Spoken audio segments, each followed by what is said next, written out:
Good morning, everybody, and welcome to the Center for New American Security's 13th Annual Conference. I'm Richard Fontaine, the CEO here at CNAS, and we're very pleased to have you join us today. I think we should have enough to talk about. As I was driving in today, it looks like there's a tanker on fire in the Gulf of Oman. There are protests in Hong Kong. There's a Philippine vessel that collided with a Chinese vessel that didn't really even make the news because there's so many other things going on. And of course, we have all the other stuff that happens on a day-to-day basis here. And so these are the kind of things we're going to talk about today. The theme of the conference this year and the unifying theme of our work at CNAS is sharpening America's edge in a world of competition. And it's a competitive world. China and Russia are threatening U.S. power and influence across multiple regions and in multiple domains, even as the United States faces its array of traditional security challenges and then all of the new events that seem to pop up on a daily basis. So today what we're going to do is tackle this head on. We're at a critical moment right now with many questions about America's proper role in the world. The current administration, Democratic presidential candidates, the American people, foreign governments, they're all reassessing U.S. foreign policy.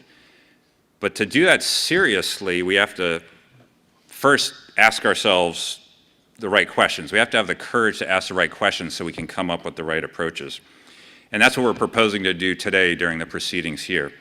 We're going to ask new difficult questions, and then we're going to explore the right answers to them.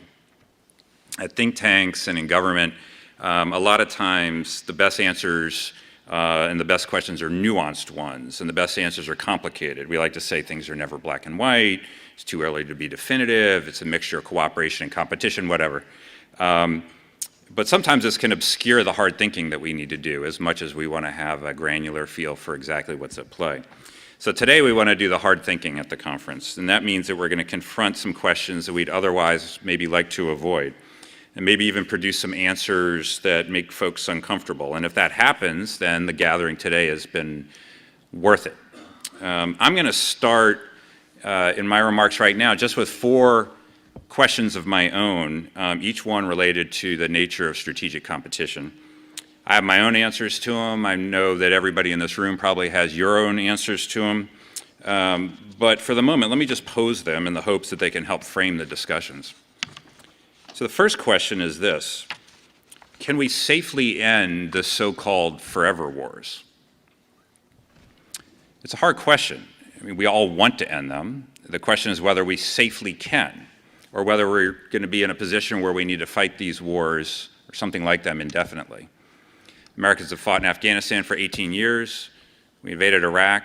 We drew all our troops, sent them back in. They're still in Iraq. They're in Syria. They're in Libya. And for many Americans and for a lot of strategic thinkers who think about competition with Russia and China, sort of time to say goodbye to all that. Perhaps Middle East conflicts represent not much more than costly distractions from far more important challenges like renewed great power competition. And yet, I remember the George W. Bush administration coming into office hoping to focus mostly on China. And about 9 months in, the 9/11 attacks upended that impulse completely. And since then, we say we've learned some lessons about terrorism, that failed states and civil wars become terrorist safe havens, that terrorists in those safe havens grow in their ambition and eventually threaten the homeland, that without a presence on the ground, it's nearly impossible to keep up adequate pressure, and that in our open society, we can only defend so many places and so many areas, and so we have to take the fight to the enemy. And so it's hard to imagine a focus on great power competition outlasting a large-scale attack at home, but it's also all too easy to imagine our government re-embracing counterterrorism as America's national security priority. So the question on the table is, can we safely end these wars or not? And the answer, if the answer is yes, then America can withdraw its troops from Afghanistan and Syria and Iraq. We can reprioritize our forces and our energies. We can reduce our costs and our casualties, and we can focus more directly on competing with China and with Russia. But if the answer is no, that we can't, then we're going to have to engage in great power competition, recognizing that such wars will be an indefinite fact of life. And so our force structure, our diplomatic efforts, and our spending decisions are all going to need to be designed toward that end. And we need to figure this out because it cuts really to the core of what our national security priorities are going to be and how realistic and how enduring those priorities will remain. The second question I'd like to pose is whether China and Russia are forming an axis in this world of competition that we find ourselves in today. The Director of National Intelligence earlier this year said Russia and China are, quote, more aligned than at any point since the 1950s, and the relationship is likely to strengthen. And if you look at it, China is the biggest purchaser of Russian oil right now. Russia is a source of military technology to China. Their navies have conducted joint exercises in the Baltic Sea and in the South China Sea. Last week, ahead of their 29th meeting, Xi Jinping referred to Vladimir Putin as his best friend. But that's friendliness. It's not necessarily an axis. Russia and China won't defend each other if one of them's attacked. They certainly team up to oppose so-called American hegemony or the spread of democracy. But beyond that, it's hard to see exactly what interests they have that coincide. They're definitely growing closer together, but they also have these historical tensions and regional rivalries. So back to the question, are Russia and China forming an axis? It's easy, of course, to say, well, the indicators point in different directions, it's too early to tell, but we're all national security professionals. We should know what an axis looks like and see whether we're actually heading toward one or not. And if they are forming one, then the United States faces a global competition of 2 against 1, and we're the one. That, in turn, puts a premium on efforts to strip one of the partners away, drive wedges between them, bolster our alliances to deal with a dual threat rather than regional ones. But if they're not aligning in this way, then maybe it's possible to engage in competition with both countries at the same time on some key issues like allies and economics and military technology and their tendencies towards expansionism. We might be able to find some areas of cooperation as well.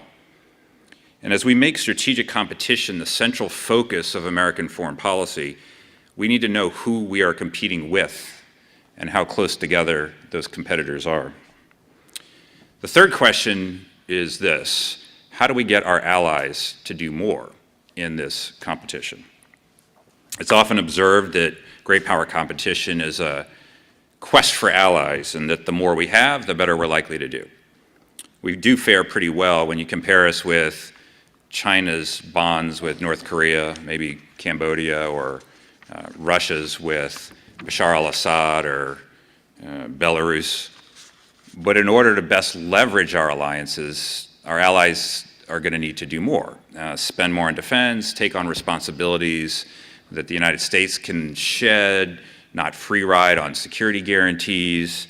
And among other things, this would let the United States then focus on challenges that our smaller friends can't, like strategic competition with Russia and China. Okay, but how do we actually do this? How do we induce them to step up or to act more vigorously in the ways that we would like? In the past, we tried this by leading, we tried it by not leading, we tried it by leading from behind. Nobody's really cracked the code on how to do this. President Trump has an approach, as you all know, that includes threatening to reduce American commitments if the allies don't step up. But it's not clear that by stepping back, the allies actually do more. In the absence of US leadership, our allies watched while ISIS formed a Britain-sized sanctuary and caliphate in Iraq and Syria that plotted attacks against Europe itself. They didn't do a lot while the Syrian civil war pushed millions of refugees toward Europe itself, destabilizing their politics in part. And when hundreds of thousands of African migrants moved through war-torn Libya up to try to cross the Med into Europe, they remained relatively idle as well. You can point out that the Allies did get involved in these efforts, but that's part of the point. They got involved once the United States did. So perhaps then the lesson is that Allies do more if America does more, rather than that they do more if America does less. Again, there's kind of an easy answer to this. Well, we want to induce the Allies to do more, but we want to do it in a polite, sort of, different way than the president has approached, without being as threatening. Well, maybe that would work. But if it turns out that we get more from allies by leading ourselves, by stepping up ourselves, then that means the United States in this competition should be more active in the world's hotspots, more reassuring of our allies, increasingly setting the agenda and discouraging our friends from freelancing. But if we actually get more from our allies by stepping back, then we should be less reassuring, we should be less active in certain areas, and we should increasingly urge our allies to take responsibility into their own hands.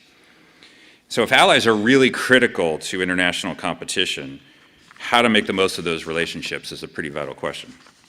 The fourth and the final question is this, and it's a little different than the others. It's about the connection between the strategies and the policies we talk about and we construct and we dream about here in Washington, and everything that the other 325 million Americans are thinking about on a daily basis and worrying about and using to think about their daily lives. And the question is this: does great power competition actually matter to Americans? Then Secretary of Defense Jim Mattis, describing the new National Defense Strategy, put it very clearly. He said, and this is a quote from Secretary Mattis, "Great power competition, not terrorism, is now the primary focus of U.S. national security." But the American people seem to be in a different place. There was a Pew poll in February, and they asked Americans to list the top threats to the United States. Number one, cyber attacks. Number two, ISIS. Number three, climate change. Number four, North Korea. Only after all those did Russia and China show up on the list. So it's worth asking ourselves whether a Russia increasingly dominant in its near abroad or a China that's projecting influence across Asia really represents a more acute security threat to Americans, those 325 million Americans that don't necessarily come to conferences like this. Those Americans, is it a more acute security threat than terrorism or illegal immigration or climate change or any other challenge that you might imagine? And the reason why this is important is because the policies of competition can only be sustained if they have the buy-in of the American people. So the question is, do they actually buy in? And if they don't, what do we do about that? So let me close these remarks just by tipping my own hand just a little bit. I believe that Russia poses the greatest near-term challenge to U.S. national security, mostly because of its ability and its willingness to undermine our democracy at home. We should prepare for military contingencies, a move on NATO territory, for example. But I think we have to focus far more than we are today on defending our democratic way of life, which then cuts to the core of our American way of life.